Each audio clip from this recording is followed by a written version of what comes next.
Can you tell by looking at these what instrument they are?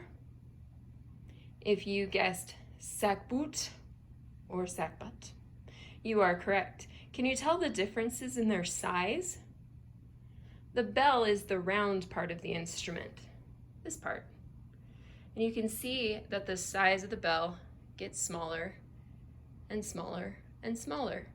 We are missing the soprano Sackbut, which is even smaller than what you see here.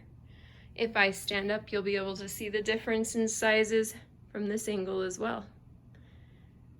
We're going to play these for you so you can hear the sound. We are going to show you the difference between the highest one that we have, which is alto, and the lowest one that we have, which is bass. I'm going to let Mr. Winslow go first. He's going to show you some differences on this instrument than this one.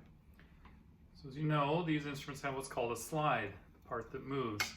The bass Sackbut, the slide is so big you have to use this little handle to be able to reach all the way down to the notes down there. You can see how close I am to the camera. So the only way to get those low notes is to use that little mechanism so I can get all the way down there.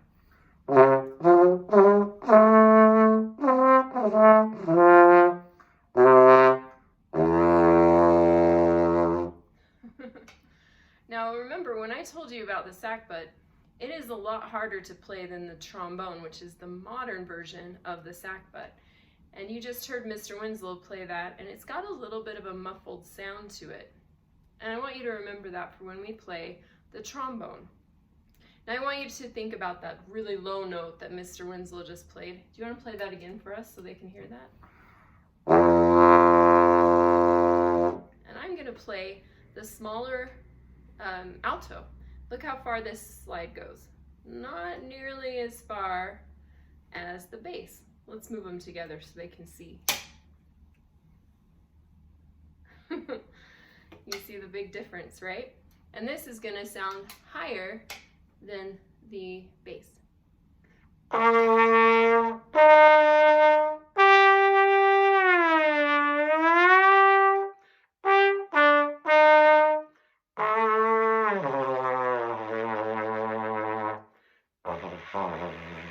It's about as low as I can play on this one.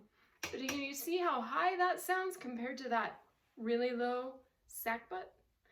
So remember the sound I made in the recording? I went like this. That's what makes the sound into the mouthpiece. Everything has to have a vibration of some kind for sound to be produced. And so with the mouthpiece, we buzz our lips, and then we put the mouthpiece on.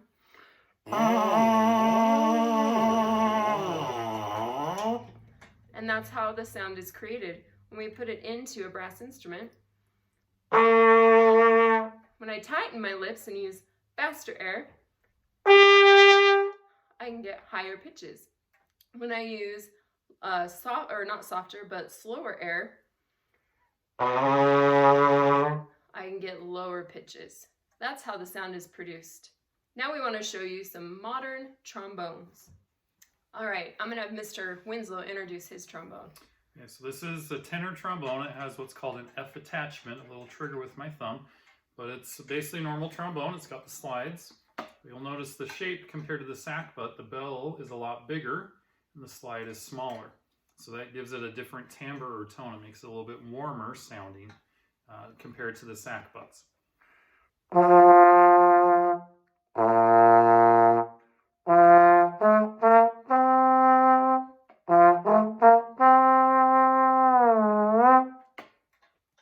Now this one is called a P-bone. It's called a P-bone because it's plastic trombone. This is not the type of trombone that professionals play on, but it is kind of a fun trombone, and it's really, really cheap compared to his trombone. So I'm going to play this for you so you can hear the difference. And look at this bell. Is it bigger than the Sackbut? Absolutely. Look at it compared to his bell. About the same. Usually a regular tenor trombone has about this size of a bell.